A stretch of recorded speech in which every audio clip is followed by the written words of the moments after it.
Imagine a city, 40,000 people, merchants shouting in the markets, children running through narrow alleys, craftsmen hammering bronze, priests burning incense in the temples, life pulsing through every street. And then, overnight, silence. Not a single person left behind. No bodies in the streets, no signs of battle. The houses still standing, food lying on the tables. But the people, all 40,000, have vanished. As if someone flipped a switch and simply erased life. This is not a made-up story. This is Mohenjo-Daro, a real city, a real mystery. And here is where it becomes disturbing. This is not an isolated case. In the next few minutes, you will discover that this happened again and again, on different continents, at different times. Civilizations that endured for centuries vanished within a few decades, sometimes without any explanation. The question is no longer whether civilizations can die. History screams the answer at us. They die. All of them. Without exception. The real question is, why did they not see it coming? And more importantly, are we making the same mistakes today? This journey takes us through burned cities, abandoned palaces, and ruins that whisper secrets. Archaeologists have discovered something terrifying in recent decades. A pattern. A deadly pattern that repeats itself. But let us begin at the beginning, or rather, at the end. The year, 1177 BC. The location, the Eastern Mediterranean. Here stand some of the most powerful empires the world has ever seen. The Egyptian Empire is at the height of its power. Pharaohs rule over millions. The Hittites control vast territories in Anatolia, in the region of modern-day Turkey. Mycenae dominates the Greek mainland. Their warriors are legendary. Ugarit, on the coast of modern-day Syria, is a thriving trading centre. Ships from every corner of the known world dock here. Kings write letters to each other. They call each other brothers. They exchange gifts. The archives of Tel El Amarna in Egypt preserve hundreds of these diplomatic correspondences. A world based on trust and mutual dependence. And then, within just 50 years, everything collapses. Ugarit, the thriving trading centre, is so thoroughly destroyed that the city is never inhabited again. Archaeologists found something disturbing there. A letter. An unfinished letter. The king of Ugarit had written to the king of Cyprus. "My father, behold, the ships of the enemy came. My cities were burned. They have done evil in my land." The letter ends abruptly, mid-sentence, as if the writer dropped his pen and fled. Or died. We will never know. But one thing we do know. No one ever answered this letter. Egypt survives, but only barely. Inscriptions from the time of Ramesses III describe invaders who came from the sea. Waves of warriors and migrants. The Egyptians call them the Sea Peoples. On the temple walls of Medinet Habu, dramatic battle scenes are engraved. Ships burning, warriors fighting desperately. But who were these Sea Peoples? Where did they come from? Why did they attack? Here the story becomes complicated, because the deeper archaeologists dig, the less sense the simple answer makes. For decades, historians thought, invaders destroyed these civilizations. Foreign warriors overran them. End of story. But then scientists found something strange. Something that did not fit the picture. In the sediments of the Eastern Mediterranean, deep beneath the sea floor, paleoclimatologists found evidence of a devastating drought. Analyses of pollen samples from lakes show a dramatic decline in vegetation. Fewer trees, fewer plants, less rain. The region experienced one of the worst dry periods in its history between 1200 and 1150 BC. Harvests failed. Year after year, hunger spread. And with hunger came desperation. Suddenly, the Sea Peoples make a different kind of sense. Perhaps they were not conquerors. Perhaps they were refugees. People who had to leave their homeland because nothing grew there anymore. People desperately searching for food, for water, for survival. But wait, it gets even more complicated. Archaeologists also found traces of massive earthquakes during this period. In Troy, in Mycenae, in Tiryns. The destruction layers show not only burn marks, they show collapsed walls, shifted foundations. The earth itself was rebelling. And then there is another factor. the trade network. Remember? These civilizations were dependent on each other. Bronze required copper and tin. Copper came from Cyprus, tin from Afghanistan or from the Far West. If one trade route was disrupted, a crucial material was suddenly missing. Without tin, no bronze. Without bronze, no weapons. Without weapons, no defense. The system that had made these cultures strong became their weakness. When one city fell, it pulled others down with it. Like dominoes, a chain reaction of destruction. Scientists today call it a cascade of crises. Not a single enemy, not a single catastrophe, but a deadly combination. Climate change collided with economic vulnerability. Natural disasters collided with social tensions. Migration collided with weakened states. The system collapsed under the weight of multiple, simultaneous shocks. Within 2 generations, a world vanished. Writing was lost. The great palaces crumbled. Trade networks broke down.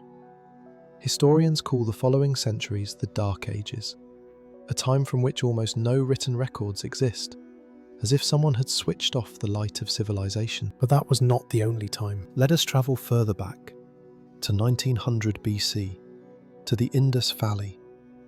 In modern-day Pakistan and northwestern India stretches one of the earliest urban cultures in human history, the Harappan culture, the Indus civilization. This culture is remarkable in many ways. Its cities are perfectly planned, straight streets intersect at exact right angles. Every house has access to a sophisticated drainage system. In Mohenjo-daro, archaeologists find a large public bath, built with a precision that impresses even today. The bricks are standardized, the measurements are uniform. These people mastered writing. Over 3,000 inscribed seals have been found, short texts, symbols, signs that we still cannot decipher to this day. The language of this culture remains a puzzle that science has been trying to solve for a century. The Indus civilization extended over an area of more than 1 million square kilometers, larger than ancient Egypt and Mesopotamia combined, hundreds of settlements, perhaps 5 million people. And then, around 1900 BC, the decline begins. Slowly. Creeping. The great cities are abandoned, not overnight, but over decades. People move away. The elaborate houses fall into disrepair. The streets become desolate. The urban culture dissolves. What happened? For a long time, archaeologists had a simple explanation: invasion. The Aryans, an Indo-European people, must have come from the north and destroyed the cities. That was the theory. A theory that persisted stubbornly, even though there was hardly any evidence. Today we know there was no great invasion.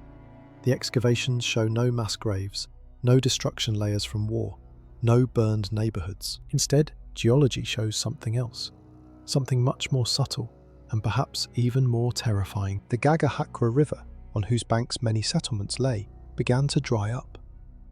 Geological studies show that the monsoon weakened, the rain decreased.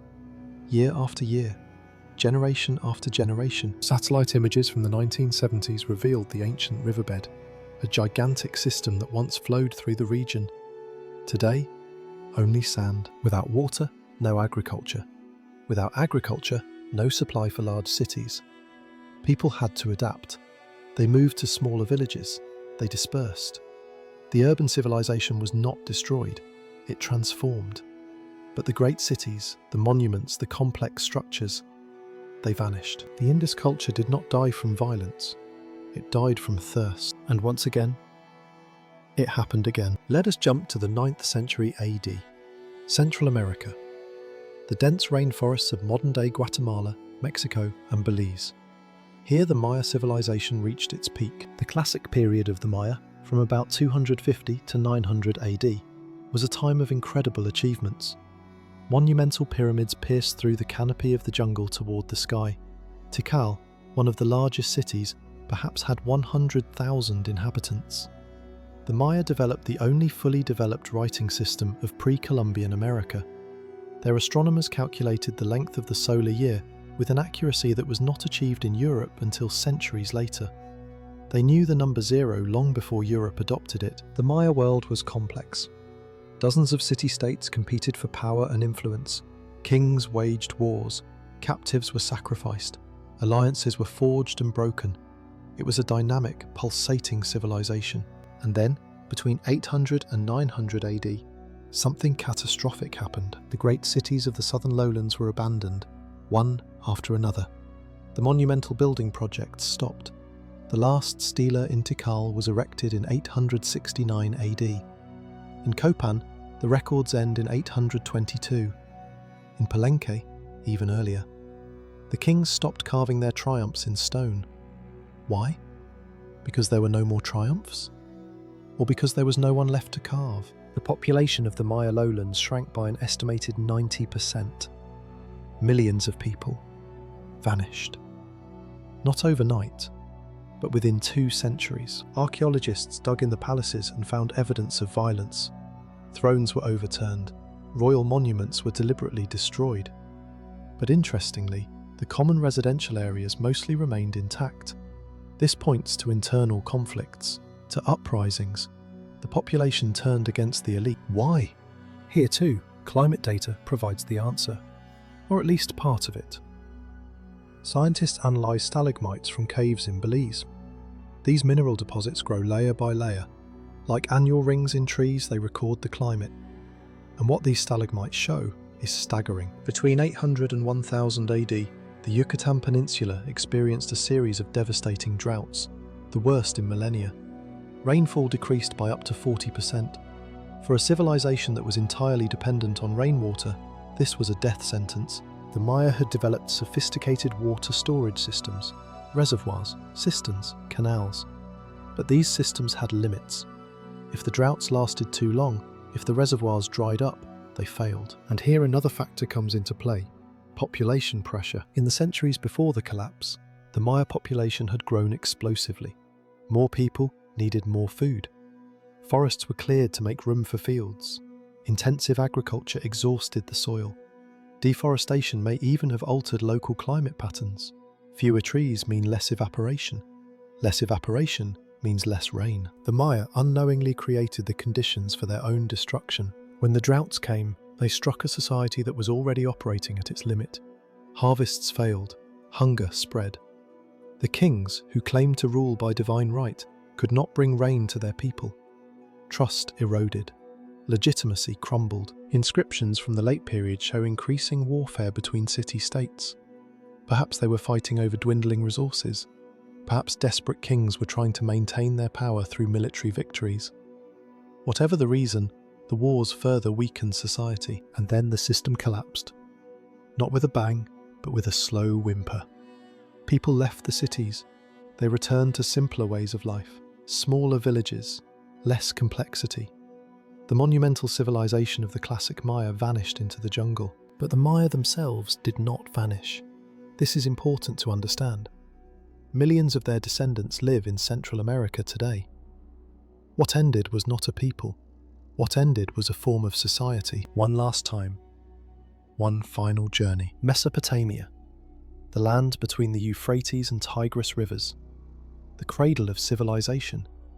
Here the first cities arose, the first writing, the first empires.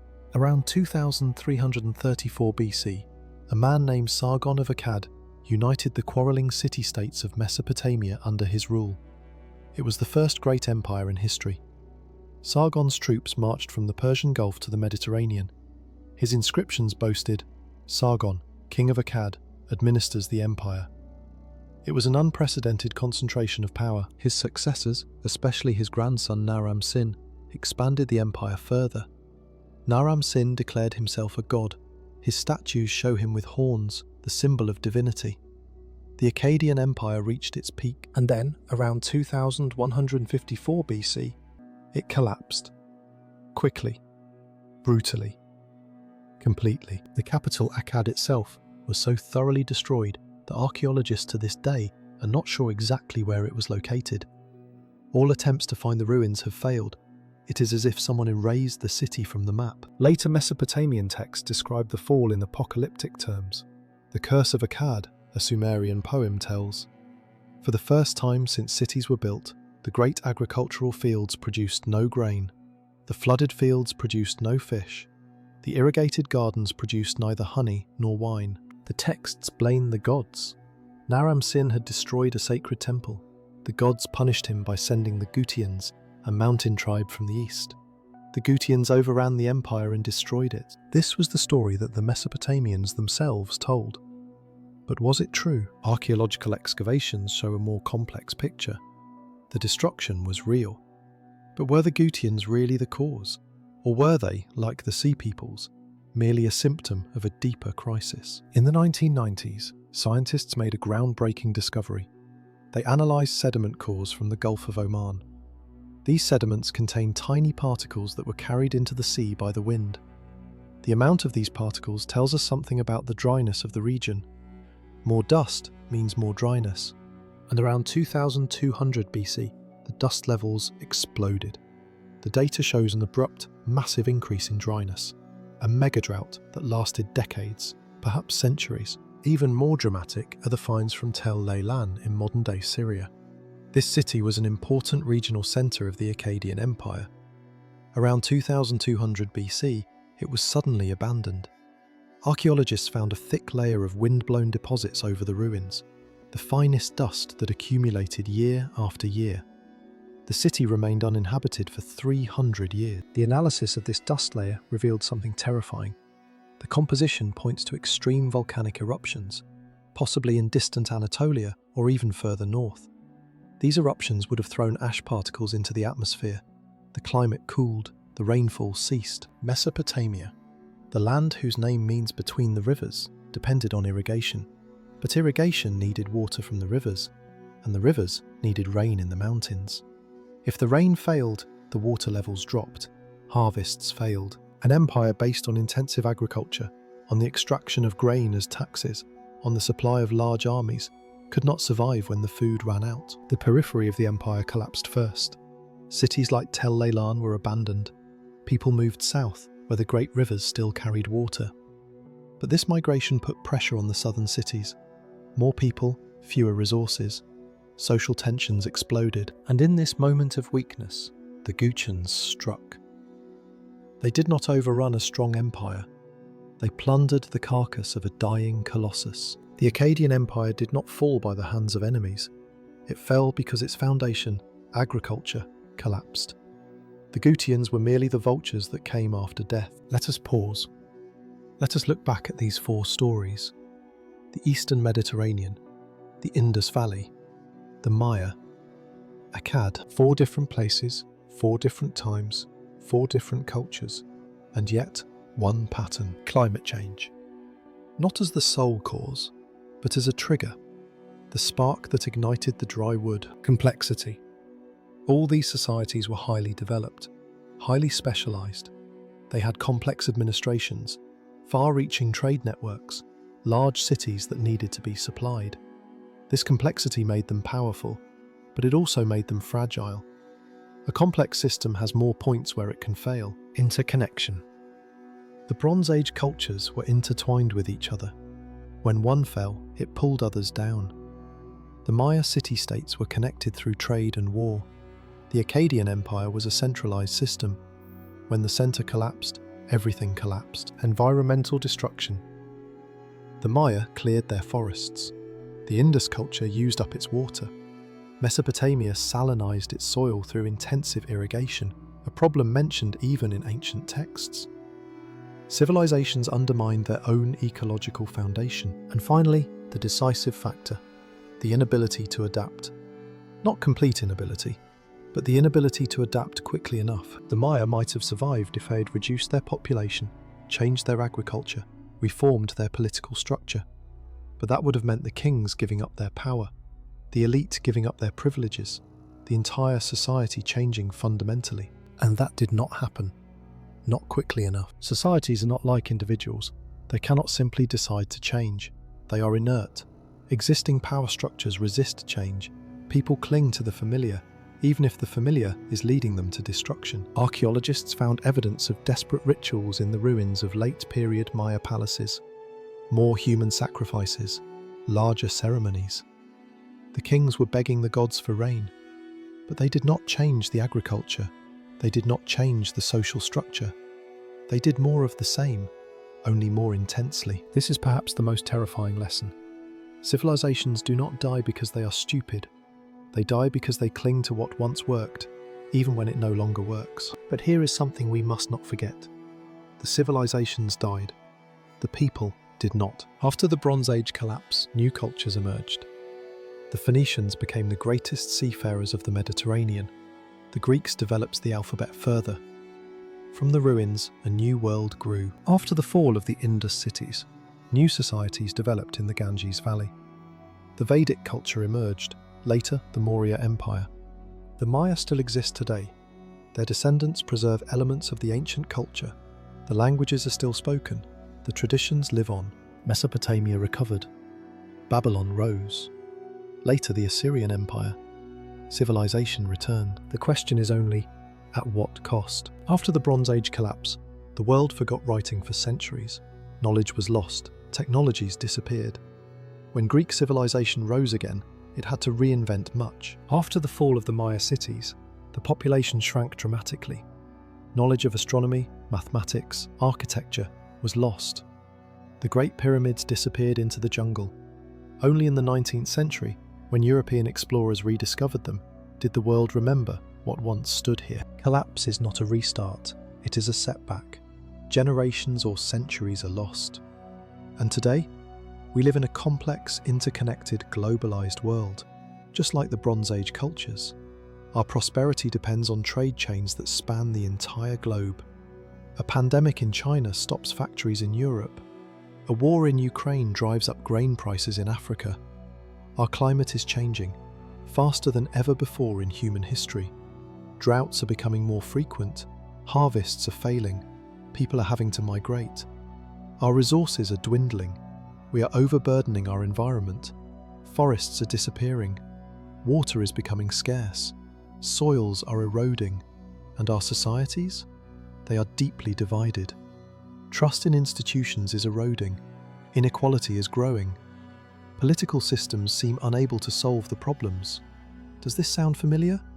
Archaeology cannot tell us what will happen, but it can show us what can happen. It can warn us.